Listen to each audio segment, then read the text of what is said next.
Good morning, everyone. It is bright and early here in Alabama in the United States, and I am happy to be here. So today, like Aldous said, we are going to do getting started with Google Docs in the classroom. Let me preface this by saying I am no means an expert. Everything I have learned, it has been through experimentation or looking up things online. So hopefully I will share a lot of that with you today. As he said, I am from Leeds, Alabama in the USA. We are a suburb of Birmingham. In Birmingham, we have about 220,000 people, I guess, less than that. So I've grown up here. I've lived here my whole life. I have taught English and language arts for 15 years. And then, well, I have 3 children. Let me preface that first. And so, as a classroom teacher, especially an English teacher with 3 children, I spent a lot of my time grading essays. And so I'm sure some of you are familiar with that feeling. And I got tired of being that parent who drug my bag of papers to be graded to every sporting event. And so I decided to go back to school and get my media specialist degree.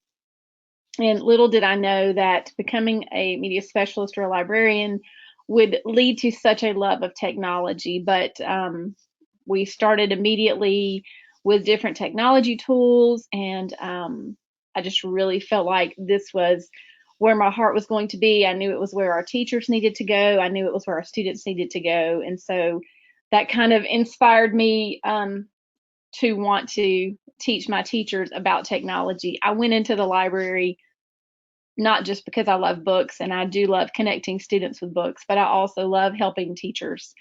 I know anytime my librarians helped me, I appreciated it greatly. And so if I could do something to help them, then that was kind of why I went in there.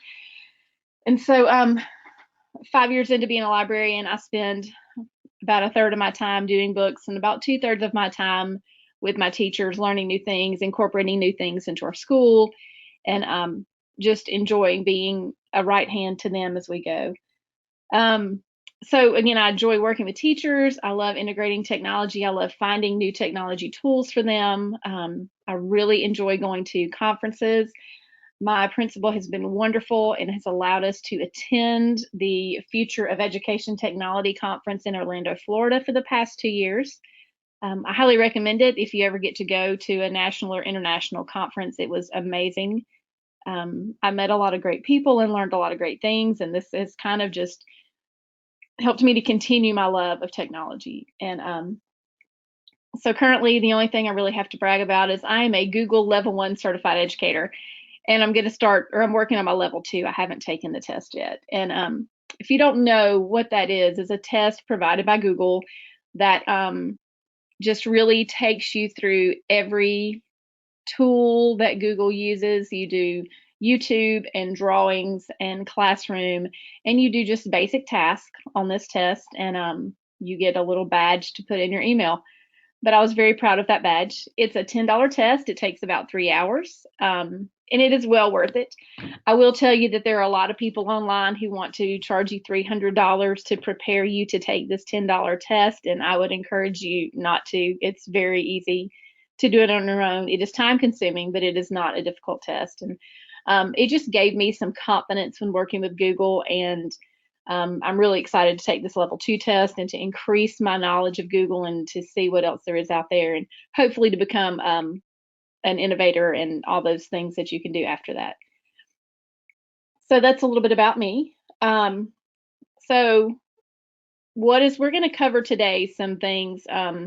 What is Google Docs and what is it used for? Some basics with Google Docs, and then using it in the classroom. When I was in library school, we had to evaluate a website, and this was 7 years ago. And so my team chose Google Docs, and it was really just starting, and we had to go in and play with it and learn some things. And I surveyed people and had them go in and play. And of course, we compare Google Docs to Microsoft Word. And so how was it different? How was it better? How was it worse? And at that time, it was not what it is today, but it was still a great tool to use because it was always online and you could access it from everywhere, and it was free. And so when I got into the library 5 years ago, our system just decided that we were going to move to Google Docs. We were a Office 365 school, and they were moving us because the price of Google was better, and Google's really geared more toward education, whereas Office really was geared toward business. And so we moved over, and what I found with education in America anyway, or where I'm from, is that we get technology and we really don't train our teachers to use it. And so I spent a lot of time learning how to use Google Docs, and trying to teach my teachers, sharing things with them so that they could use it and become comfortable with it. And so really what's happened in 5 years is slowly people have trickled over. We've required our students to become proficient in it. My principal actually purchased Chromebooks. We started with about 90 Chromebooks. We had 3 classroom sets plus a few extra. And so now we have 6 Chromebook carts with 30 on each cart. And very rarely are all 6 carts used, but also very rarely are no carts used. So the teachers get them quite a bit. They get their kids on Classroom. They write papers on Google Docs. They do a lot of collaboration on Google Docs. And so it's been a really good change with us. We've seen a lot of increase in technology use, and our kids are becoming more familiar with things that we assume they know, but they often don't. I think people assume that because a child has a phone in their hand that they know technology. And I actually on Friday had a girl come in and she did not have a personal email address. When I asked her to email a picture to herself, she didn't know how to do that. So Google has been a great way to get our children exposed to having email and to writing papers and to doing things online. I like it because I don't have to carry my flash drive with me wherever I go. I can access my documents at home or at school. When I'm out somewhere, I can do it on my phone. I can do it on my laptop. And so it's been a great thing for us, a great thing for our school, for our system, and it's just really helped us step forward in our quest to help our kids be ready for their future jobs and their future positions. So I hope that gets you ready. Just real quick, we're going to go through what is Google Docs and what do we use it for? What's the purpose of it? And so Google Docs is part of these Google Apps for Education. It is a whole productivity suite offered to schools by Google. Of course, the kids get an email account. There's a word processor, which is Docs, a spreadsheet, which is Sheets. They have like a PowerPoint program, which is Slides. There is a learning management program, which is Google Classroom. They can create their own websites through Sites, which is a very easy, intuitive website place. They can collect their photos. There's a drawing program, a calendar program. It goes on and on and on and on. It helps students and teachers be more organized. They have everything together in one place. And it's just been, it's a real benefit for everybody involved. Google Docs lets you create documents, you can edit documents, you can share documents with each other, and you can actually work together in a document at the same time. The beauty of Google Docs that I love the most is everything is automatically saved and it's in your drive, and your drive is on the cloud. So again, you can access these from anywhere. And Google actually has a work offline option now, where if you want to work offline, you can access your Google Suite offline, and then as soon as you get back online, it will update everything on the cloud. Again, it's accessible from any device as long as you have internet access. So I can do it from my phone, I can do it from my tablet, I can do it from a laptop at work, I can do it from a laptop at Starbucks. I can get to things anywhere, and again, I don't have to carry around that flash drive. Google also allows real-time collaboration. You can have more than one person working on a document or a slideshow or a website at the same time. And so the kids can do things together, and they can work outside of school and inside of school. Google is also really friendly about uploading documents from other word processors or other programs or from the internet. So it works well with everything. You can convert things to Google Docs so you can edit them, and we'll look at that a little bit.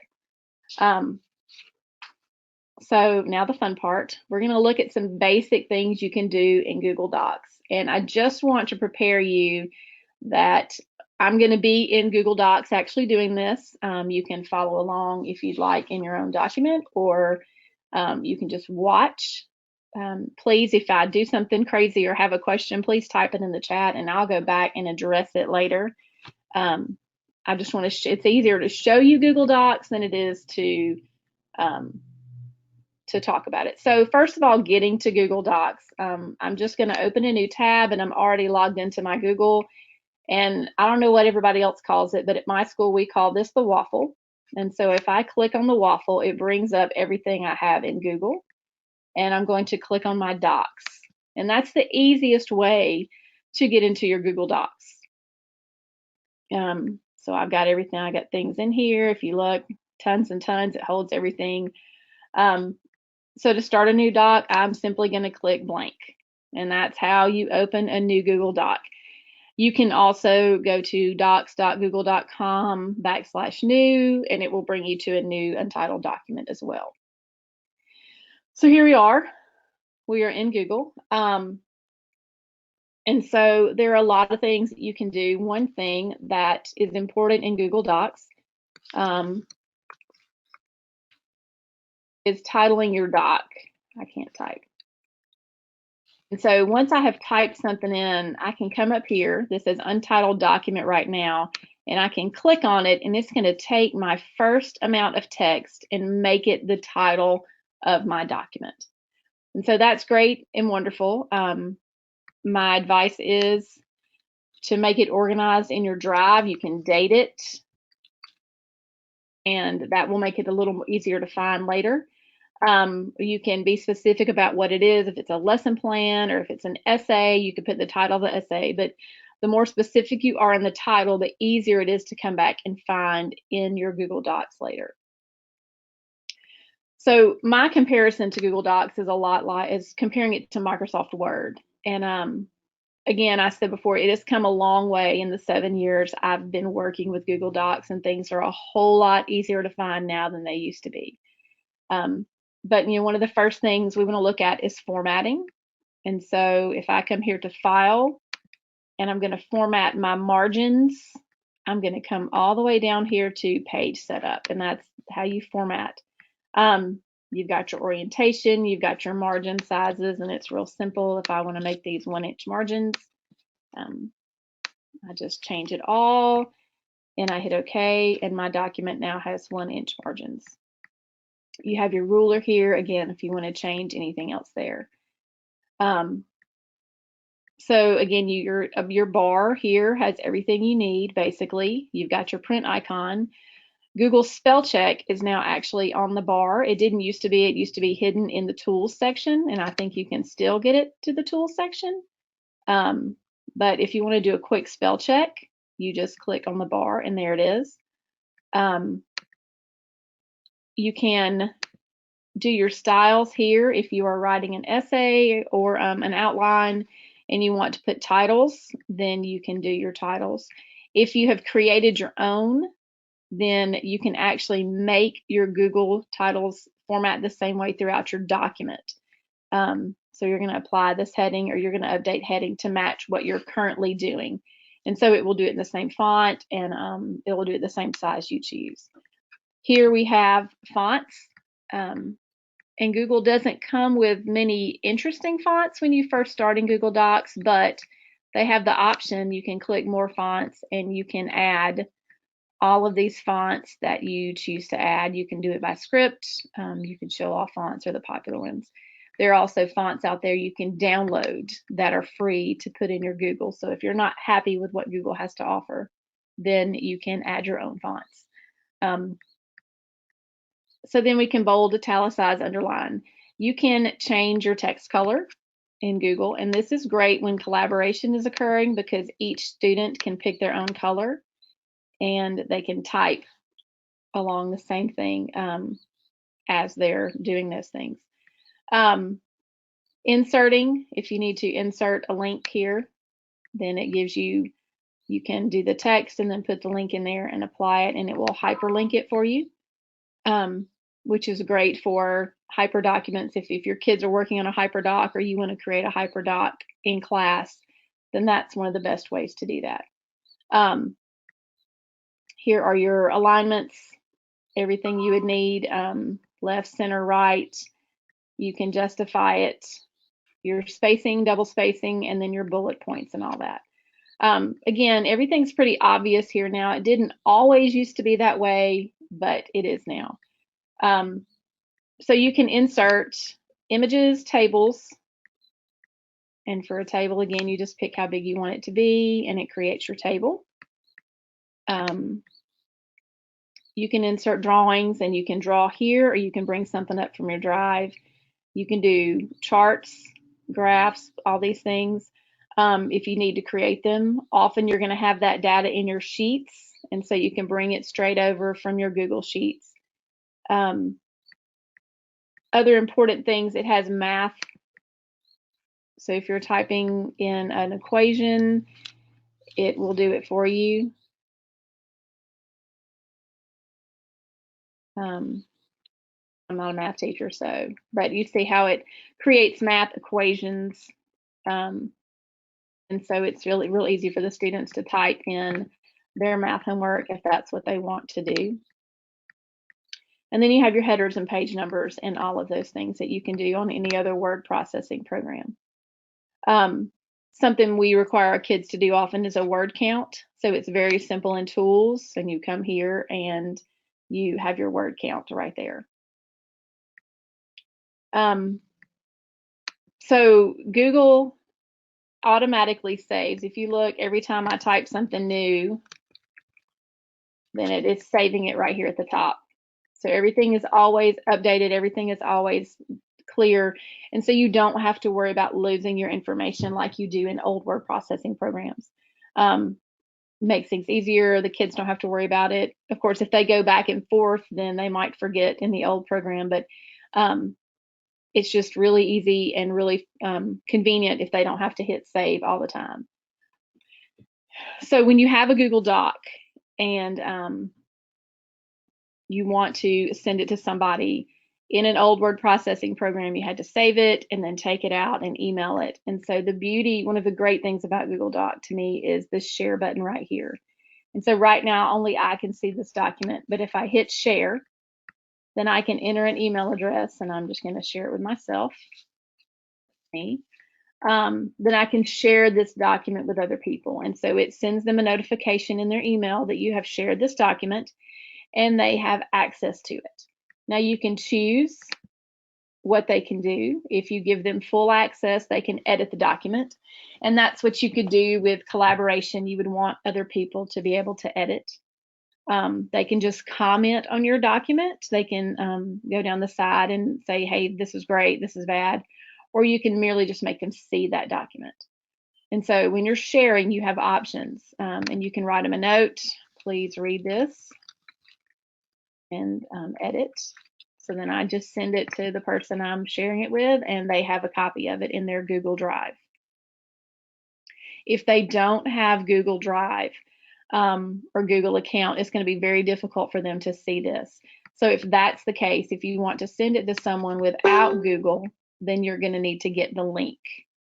And you will send them the link, and then you'll have to give it permission for people to see it outside of your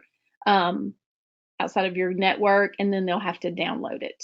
But it's still an option that they can do. Whew, okay, I'm boogieing along here. So collaborating, that is kind of how we collaborate. We share a document, and then like I said, each student can come in and choose a different color, and they can type in their box. And so, or they can work on the document, they can share their part. They can all be in it at the same time, and what you'll see is at the top, there will be little icons that will tell them everyone that's in that document at the same time. And so they can see that they're working together. And again, they can do this at home, they can do this in class, they can do this before or after school. And so it's a really great way for them to work on things together. No more do they have the excuse, well, my mom can't take me to so-and-so's house, because now they have access online.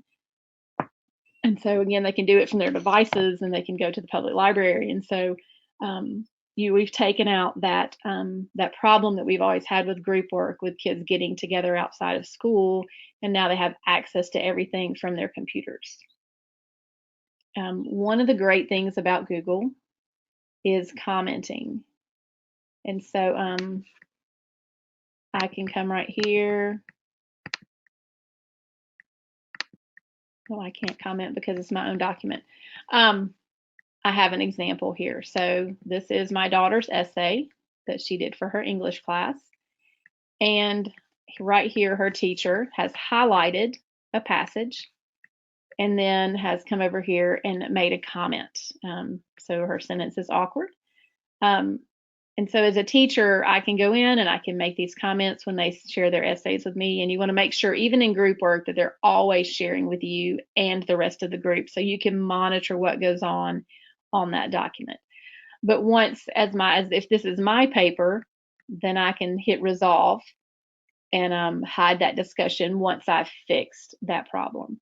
And so for editing as a teacher, I don't go in and fix the problem anymore, or I don't have to print it out and write it above the issue. I can just merely do it from my screen and put comments in here. And the student knows exactly what I'm talking about and can go back and fix it. And then they can resolve it when it's over. So you can always add links as a teacher to teach them what they're looking for. If somebody's having problems with what contractions are, I can attach a link to contractions and they can go see it. Or I can attach a video about awkward sentences and they can go look at that. If you're actually in Google Classroom, you can add this as an extra assignment. So if they're struggling with commas, then they can have to complete assignment on commas and then go back and fix their essay. So this is a great way to help your students, to edit for your students, again, or to collaborate on a document. If the students are working together and they're reading another person's section, then they can comment on it and they can kind of have a conversation on the side without actually changing their regular document.